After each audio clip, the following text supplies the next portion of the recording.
"You're not authorized to enter," the nurse said gently, standing in front of the ICU doors, and for a moment I honestly thought she had mistaken me for someone else. I had been married to Robert Collins for 48 years. I had signed every mortgage, every tax return, every school permission slip when Daniel was growing up, and yet there I was at 72 years old, holding my purse with both hands like a visitor who had overstayed her welcome. I looked past her shoulder and saw my son standing near the nurse's station, his jaw tight, his eyes avoiding mine. Heather stood beside him, one hand resting lightly on his arm, the picture of calm. "There must be some confusion," I said, keeping my voice steady. "I'm his wife." The nurse hesitated, then glanced down at the clipboard. "I understand, ma'am, but the medical proxy on file is Daniel Collins." The words didn't land all at once. They came in pieces, like cold air slipping through a cracked window. "Medical proxy. On file. Daniel." I turned to my son. "What does she mean?" I asked. He took a slow breath before answering, as if he'd rehearsed this moment. "Mom, let's not do this here," he said quietly. Heather stepped forward instead. "We didn't want to upset you," she said, her tone soft, almost soothing. "It's just paperwork. It's been that way for about a year." About a year. I tried to remember what had happened a year ago. That was when Robert first started forgetting small things, where he left his glasses, whether he'd paid the electric bill.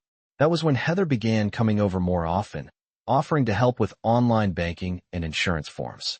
I had been grateful. I had told my friends how lucky I was to have a daughter-in-law who cared. I stood there in the hallway, the smell of disinfectant sharp in the air, fluorescent lights humming overhead, and realized I had not been called when Robert was admitted. Daniel had phoned Heather first. I had found out 30 minutes later, when my son finally dialed my number and said, "Mom, Dad's at St. Mary's, but don't panic." Don't panic. I hadn't. I had put on my beige cardigan, grabbed my car keys, and driven the 12 miles to the hospital under a sky that felt too bright for such a heavy day. Now I was being told I could not walk through a set of double doors to see the man who had shared my bed and my life for nearly half a century. "When did this happen?" I asked, still looking at Daniel. "When did I stop being the one you trust?" He rubbed the back of his neck the way he used to when he was a teenager caught in a lie. "Mom, it's not about trust. Dad and I talked about it. We thought it would just be easier this way." "Easier." That word again. Heather nodded in agreement. "You've had a lot on your plate," she added. "We didn't want to stress you with complicated decisions." I felt something inside me shift then, not shatter, not explode, just shift. Like a picture frame that had been hanging straight for years, suddenly tilting ever so slightly. I wasn't stressed. I wasn't confused. I was standing on the outside of my own marriage, listening to my son explain why he had replaced me without ever telling me. The nurse cleared her throat gently. "You can wait in the family lounge," she said. Family. I almost smiled at the word. I walked past Daniel and Heather without raising my voice, without asking another question. The vinyl chair in the waiting area felt cold even through my coat. Across from me, a television played muted morning news no one was watching. I folded my hands in my lap and stared at the floor tiles, counting the tiny gray specks embedded in the white. Medical proxy. On file. About a year. That was when the truth began, I realized. Not at the hospital door, but months earlier, in quiet conversations I was never invited to join. And as I sat there, waiting for permission to see my own husband, I understood something else for the first time. Whatever was happening inside that ICU room had started long before Robert's heart gave out. It had started the day my family decided I was easier to manage than to include. The waiting room clock ticked louder than it should have, each second stretching thin against the silence between us, and I kept replaying the past year in my mind, as if the answers had been hidden in plain sight all along. About 12 months earlier, Robert had begun misplacing simple things, his wallet, the remote control, once even the car keys that were sitting on the kitchen counter. He would laugh it off and say he was just getting older, and I would laugh with him because we had always handled life that way, side by side, steady and practical. That was when Heather started offering to help with the online banking. She said the passwords were too complicated, that fraud was everywhere these days, that she worked with these systems all the time and could make everything safer. I remember sitting at the dining room table, sunlight coming through the blinds, listening as she explained two-step verification and secure portals while Daniel nodded in agreement. It felt modern, efficient. I felt grateful. I did not feel excluded. There were small moments that I brushed aside back then. Daniel would lower his voice when Robert and he talked in the den. Heather would step into the kitchen with a folder tucked under her arm and say, "We are just organizing some paperwork. Nothing for you to worry about." Nothing for you to worry about became a familiar phrase. When Robert had his first appointment with the cardiologist, Daniel insisted on driving him. I had offered. I had cleared my calendar. Daniel said it would be easier if I stayed home in case the insurance company called. I remember standing at the window watching their car back out of the driveway, thinking how thoughtful my son had become. That evening, Robert looked tired, more than usual. I asked him what the doctor had said. He hesitated for a fraction of a second, then told me everything was under control. Heather had already scheduled a follow-up. I did not see the pattern then. I see it now, sitting under the fluorescent lights of the hospital waiting area, realizing that decisions had been forming around me like a quiet storm. There had been a Saturday afternoon when Heather brought over a stack of documents in a leather portfolio. She spread them across the coffee table and spoke about estate planning, about making sure everything was streamlined. Daniel said it was standard practice, that everyone they knew had done it. I remember signing something related to property taxes that day, but I do not remember being shown anything about medical authority. I trusted my husband. I trusted my son. Trust is not something you measure in pages or signatures. It is something you live inside of for decades. Now I wondered which conversation I had missed, which door had closed without my noticing. I looked up and saw Daniel pacing near the vending machines, his phone pressed to his ear. Heather sat with her legs crossed, scrolling calmly, as if this were a long layover at an airport instead of the threshold of our family life. When Daniel ended his call, he walked toward me and crouched slightly, lowering himself to my eye level. "Mom," he said, "we were going to tell you. We just did not want to overwhelm you while Dad was still stable." Stable. Another word chosen carefully. I studied his face, searching for the little boy who used to run to me after school with scraped knees and unfinished math homework. He was still there somewhere, but layered now with explanations and justifications that did not include me. I realized then that the hospital hallway was not the beginning of this story. It was simply the place where the truth could no longer be postponed. An hour later the nurse returned and called Daniel's name, not mine, and I watched as my son stood up automatically, smoothing the front of his jacket as if he were about to step into a business meeting instead of a hospital consultation. Heather rose beside him without being asked. I remained seated for a second longer than necessary, then stood as well. The nurse hesitated when she saw me approach. "We only have room for 2, she said politely. Daniel glanced at Heather, then at me. That brief flicker of indecision told me more than any confession could have. "Mom, why do not you wait here? We will fill you in," he said, his voice gentle but firm. "Fill me in." As if I were a distant relative who needed a summary after the important people had spoken. I looked at Heather. She did not appear cruel. She did not smirk. She simply looked composed, prepared, already aligned with whatever the doctor was about to say. I nodded once and stepped back. "Of course," I said. My voice did not shake. After they disappeared through the double doors, I sat down again and folded my hands in my lap, the same way I had done in church for decades. I began to think about a night 3 months earlier when Robert had sat at the edge of our bed, holding a folder I had never seen before. He had said, "Margaret, maybe we should review some things together." I had been tired that evening. The dishwasher had overflowed earlier, and I had spent an hour mopping the kitchen floor. I told him we could talk in the morning. In the morning, Heather arrived with blueberry muffins and a cheerful smile, saying she had blocked off her schedule to help organize medical files. Robert never brought up the folder again. Now, sitting under the harsh hospital lighting, I wondered what had been inside it. 20 minutes passed. Then 30. The television in the corner switched from morning news to a daytime talk show. I barely heard it. I replayed another memory instead. Daniel had once asked me casually, "Mom, if something ever happened to Dad, would you want me to handle the medical decisions?" Just in case. I had laughed and said, "Nothing is going to happen." He had not laughed back. I see now that he had already been building a structure around me, one brick at a time, until I found myself standing outside of it. When the doors finally opened, Daniel walked out first. His face was pale but controlled. Heather followed, her expression measured. "He is stable for now," Daniel said. They adjusted his medication. The doctor thinks we need to consider long-term options. I waited for more. What kind of options? I asked. Daniel exchanged a glance with Heather before answering. Possibly a specialized care facility. They have more resources than we do at home. At home, the house Robert and I had paid off 15 years ago. The house where Daniel had grown up measuring his height on the pantry door frame. I felt that same quiet shift inside me again. Not anger. Not yet. Just awareness. Did your father agree to that? I asked carefully. Daniel looked down. Dad said he does not want to be a burden. A burden. I swallowed slowly. Robert had never used that word with me. He had always said we were partners, that we would face whatever came next together. I studied my son's face, searching for certainty, for transparency. Instead, I saw something rehearsed, something prepared long before this morning.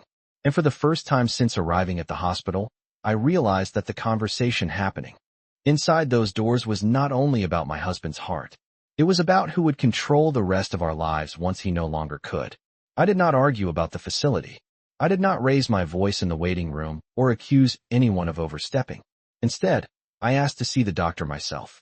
Daniel hesitated, then said the doctor was busy but would try to come speak with me later. That word later felt like a polite way of saying never. I sat there with my purse on my lap and began assembling the past year more carefully, not as a collection of small inconveniences, but as a sequence of deliberate decisions. There had been a Tuesday afternoon when Heather called to tell me that she had scheduled a meeting with an estate planning attorney for Robert and Daniel.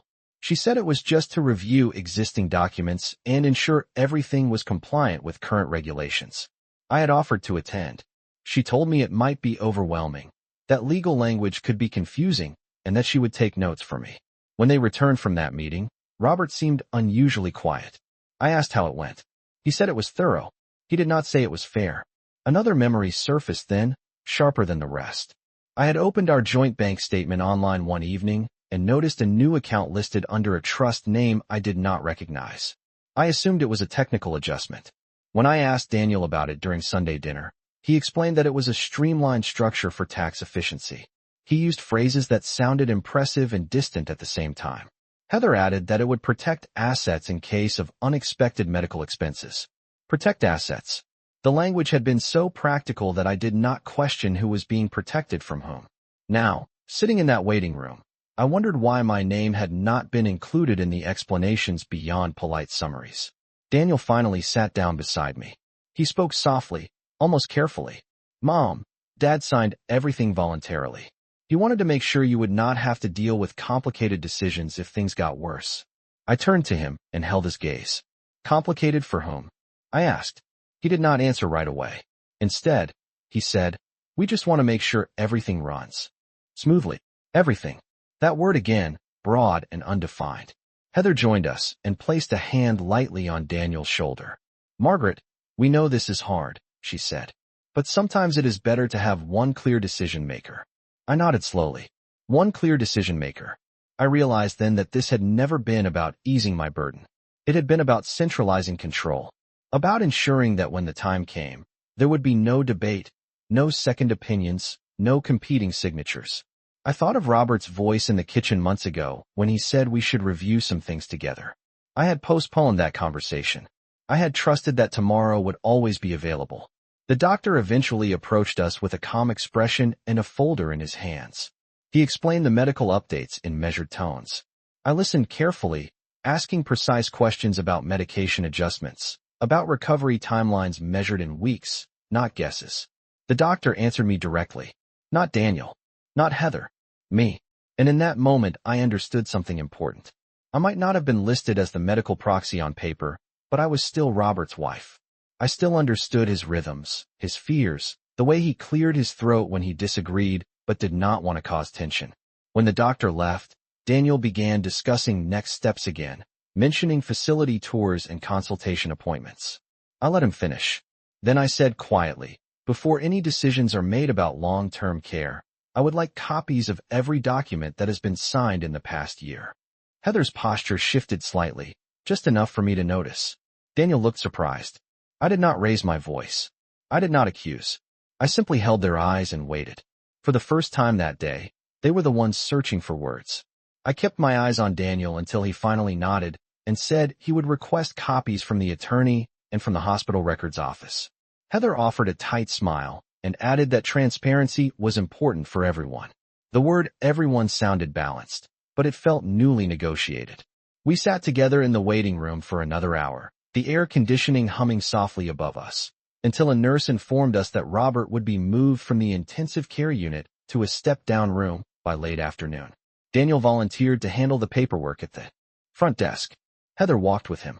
I remained seated, not out of weakness, but because I wanted a clear view of them from a distance. I watched as Daniel signed a form, then another. Heather leaned in occasionally, pointing to specific lines.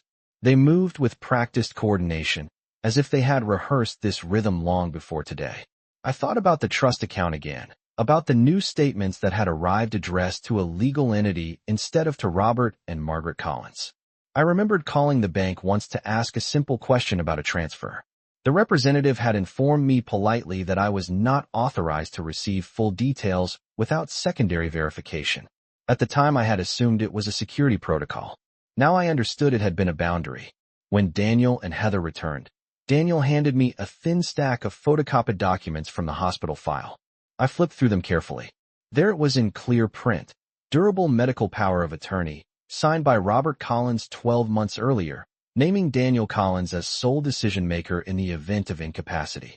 My name did not appear anywhere except as spouse. I traced Robert's signature with my eyes. It looked slightly unsteady, but it was unmistakably his. Why was I not included? I asked quietly. Daniel exhaled slowly. Dad thought it would be easier if one person handled everything. He did not want you to argue with doctors or feel pressured. I held the papers steady in my lap. Did he say that, or did you suggest it? Daniel's face tightened. Heather stepped in smoothly. Margaret, this is not about sides. It is about efficiency during a crisis. Efficiency. Crisis. The language was always polished, always reasonable. I nodded once. Then I would like to speak with the attorney who drafted this, I said. Daniel hesitated again. We can schedule that, he replied. He is very busy. I almost smiled at that. Busy had never stopped anyone from billing by the hour. Later that afternoon, when Robert was settled into a quieter room, the nurse finally allowed me inside alone for a few minutes. The machines around his bed beeped steadily, not urgently, just rhythmically. He looked smaller than he had the week before, his shoulders narrower against the white sheets. I took his hand gently. His eyes fluttered open. Margaret, he whispered. I leaned. Closer. I am here, I said. He squeezed my fingers faintly. Everything set? He murmured. I studied his face carefully. We will make sure everything is set the right way, I replied. I did not accuse him. I did not mention documents or signatures. I only watched his eyes. There was something there that did not look like confidence. It looked like uncertainty. As I walked back into the hallway, Daniel was speaking with a hospital social worker about rehabilitation options measured in weeks and miles from our home. Heather stood beside him, nodding thoughtfully. I stopped a few feet away and listened. They were planning the next chapter of our lives as if it had already been decided. That was the moment I understood that whatever truth they believed they had finally told me was only part of it. The rest was still hidden in paperwork, in meetings I had not attended, in conversations that had taken place behind closed doors. And for the first time, I decided I would no longer wait to be informed. I did not go home that night. I remained in the chair beside Robert's hospital bed long after visiting hours technically ended, telling the nurse I would leave if necessary, but hoping she would look the other way. She did. The room was dim except for the soft glow of the monitors, and for the first time all day there were no forms to sign, no polite explanations to absorb. There was only the steady rise and fall of my husband's chest and the quiet space to think. Around 9 o'clock, Daniel stepped inside, loosening his tie as if the day had been a long business negotiation. Heather waited in the hallway, speaking softly into her phone. Mom, you should get some rest, Daniel said. We can rotate tomorrow. I studied him carefully. Who decided that? I asked. He frowned slightly. It makes sense. We will take shifts so you are not overwhelmed. That word again. Overwhelmed. I leaned back in the chair and folded my hands. Daniel, I am not fragile, I said calmly. And I am not unaware. He shifted his weight from one foot to the other. We are just trying to help. I nodded once. Then help me understand why I was never invited to the meeting with the attorney. He exhaled slowly. Dad was embarrassed, he said. He did not want you to see how serious things were getting. I held his gaze. Your father and I have shared every serious thing for nearly 50 years. That explanation does not fit him. Daniel did not answer right away. He glanced toward the hallway, then lowered his voice. He did not want to upset you, he repeated. I realized then that Daniel was clinging to that phrase because it sounded noble. It framed him as protector instead of gatekeeper. I looked at Robert, who was resting quietly, and then back at my son. Did he ask for you to be sole decision-maker? I said carefully. Or did you suggest it as the most efficient solution? Daniel's jaw tightened. Mom, this is not the time for interrogation. I did not raise my voice. It is exactly the time, I replied. Because once decisions are made, they are difficult to undo. Heather stepped into the room then, her expression composed but alert. Margaret, she said gently, we can go over everything once Robert is stronger. Right now stability is what matters. I noticed how quickly she aligned the conversation with medical urgency whenever legal clarity was requested. I nodded slowly. Then let us ensure stability includes clarity, I said. Tomorrow I will call the attorney myself. Daniel looked surprised. You do not have his number. I met his eyes without blinking. I have access to our files at home, I replied. And if the number has changed, I can find it. Silence settled over the room for a few seconds. It was not loud, not dramatic, but it shifted the balance slightly. For the first time since the hospital admission, I was not reacting. I was initiating. Daniel finally said, we are not hiding anything. I believe that he believed that. But belief and transparency are not the same thing. After they left for the evening, I reached into my purse and pulled out my phone. I scrolled through old emails until I found the name of the law firm we had used years ago when updating our will. I saved the contact information in a separate note. Then I looked at Robert again. We should have reviewed that folder, I whispered softly. His hand lay still against the blanket. I did not feel anger in that moment. I felt resolve. Whatever had been arranged in quiet meetings and efficient conversations would now be examined in daylight, and I would not wait for permission to do it. The next morning I left the hospital just after sunrise, the sky pale and quiet over the parking lot, and drove the 12 miles back to the house that suddenly felt less secure than it had the day before. The neighborhood looked unchanged. The maple tree in our front yard was still shedding early leaves onto the driveway. The mailbox still leaned slightly to the left the way Robert had always meant to fix. Nothing outside had shifted. Only the structure beneath it all had. I unlocked the front door and stepped inside, noticing how still the house felt without the sound of his morning coffee grinder. I walked straight to the small desk in the den where we kept important documents. The top drawer opened easily. Inside were neatly labeled folders, most of them in my handwriting. I searched for the leather portfolio Robert had once brought into our bedroom. It was not there. I checked the file cabinet beside the bookshelf. I checked the hall closet where we stored tax returns. Nothing. That absence told me more than any explanation. I sat down at the desk and turned on the computer. The screen glowed softly in the dim room. I logged into our shared email account and searched the law firm's name. Several messages appeared, all within the past year. I opened the earliest one. It confirmed an appointment between Robert Collins and Daniel Collins regarding estate restructuring and trust management. My name was not included in the recipient line. I felt no rush of anger, only clarity. I continued reading. There were references to updated beneficiary designations, to asset consolidation, to efficiency in the event of long-term care. I printed each message carefully, the printer humming in the quiet room.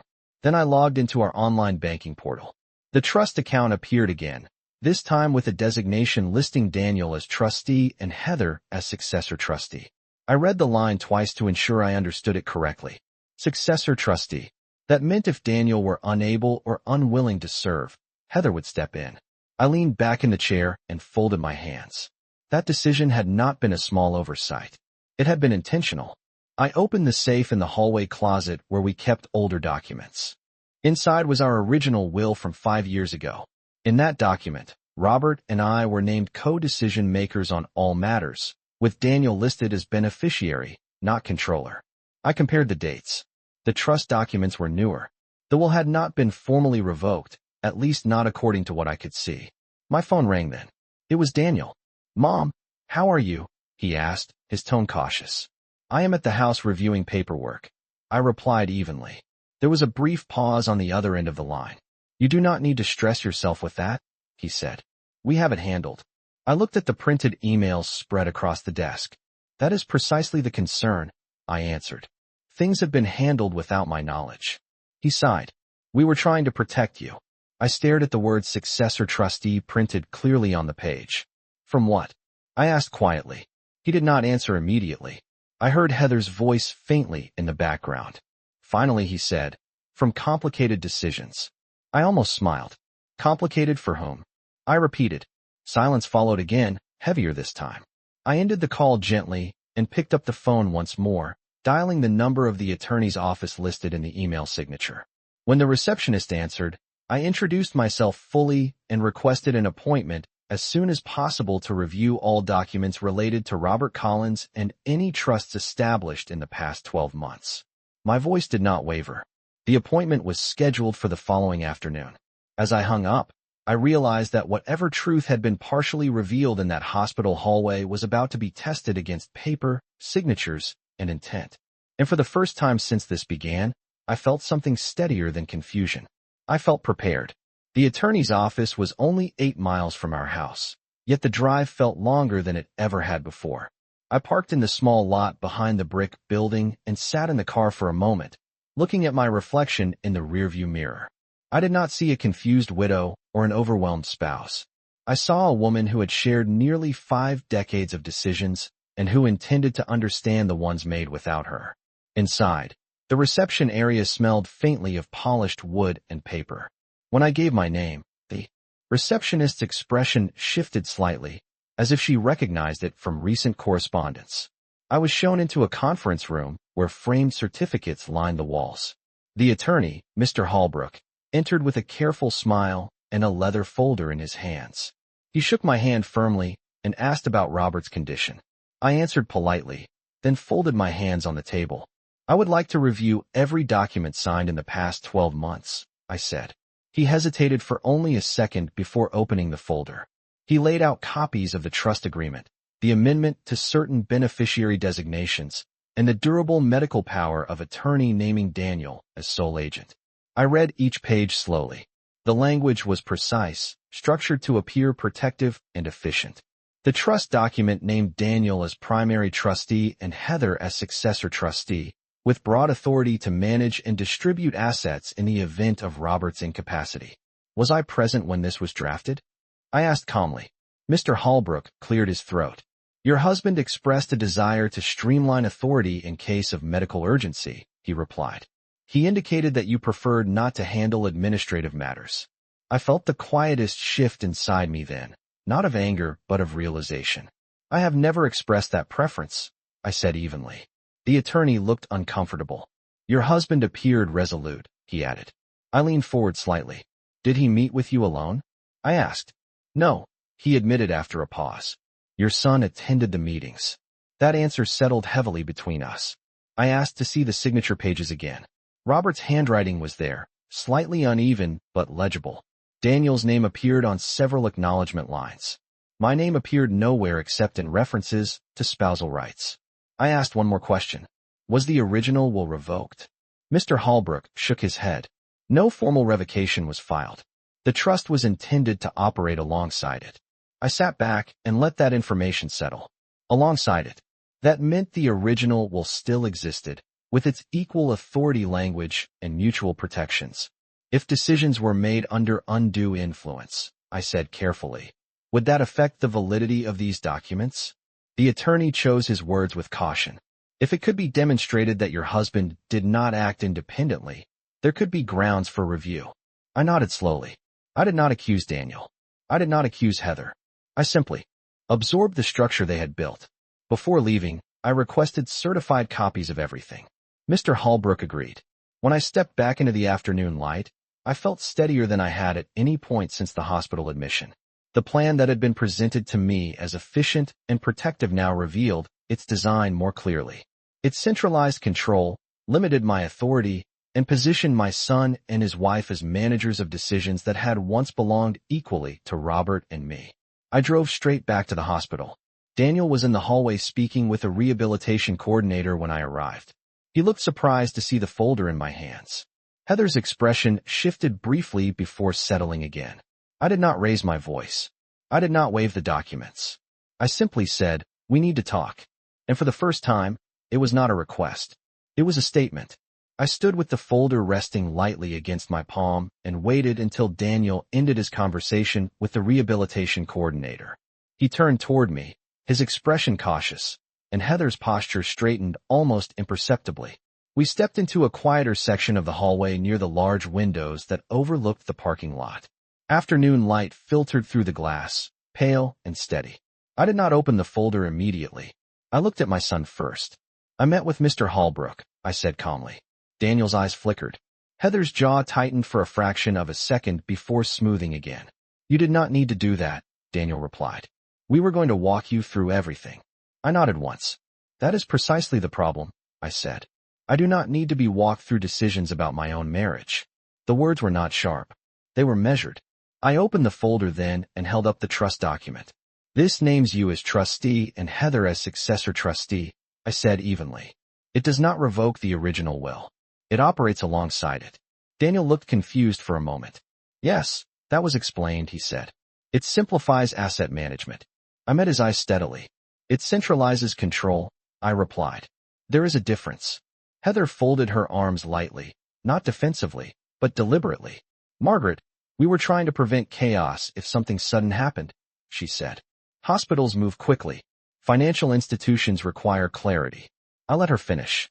Then I said, "Clarity requires inclusion." Silence settled between us again, heavier than before. I continued, "The original will still stands. It names your father and me as equal decision-makers on all matters. The trust does not erase that." Daniel frowned. "Dad wanted me to handle things," he insisted. I held his gaze without raising my voice. "Did he want you to handle them instead of me, or with me?" That distinction hung in the air. Daniel did not answer immediately. For the first time since this began, uncertainty crossed his face openly. Heather shifted her weight. "Margaret, this is not about replacing you," she said softly. "It is about structure." I nodded slowly. "Then let us restructure properly," I replied. "Tomorrow I will request an emergency review of the trust while your father is still able to confirm his intentions. If he intended for decisions to exclude me, he can say so clearly in front of counsel." Daniel's eyes widened slightly. "He is recovering," he said. "We should not pressure him." I felt something steady settle inside me then. "Transparency is not pressure," I said. "It is protection." I closed the folder and held it against my chest. "I am not contesting your role," I added calmly. "I am asserting mine." The hallway seemed quieter than before. Even the distant sounds of carts rolling across tile floors felt muted. Daniel looked down at his hands, then back at me. "Mom, we were trying to help," he repeated, but his voice no longer carried the same certainty. I stepped closer, not confrontationally, but firmly. "Then help me correct what was done without full conversation," I said. "Because if this arrangement truly reflects your father's independent wishes, it will withstand review." Heather's composure faltered for a brief moment. Not dramatically, just enough for me to see it. That was when I understood the final piece. The structure they had built relied on my silence, on my assumption that paperwork equaled permanence, on my willingness to stand outside doors and accept explanations. I looked at my son once more. "We will speak with your father together," I said. "And we will speak with the attorney together. No more private meetings. No more summaries." Daniel hesitated, then slowly nodded. It was not full surrender. It was acknowledgement. As I walked back toward Robert's room, I did not feel triumphant. I felt aligned. The truth that had been offered to me at the hospital door had not been complete. But now it would be examined in daylight, with every signature and every intention spoken aloud. And this time, I would be standing inside the room.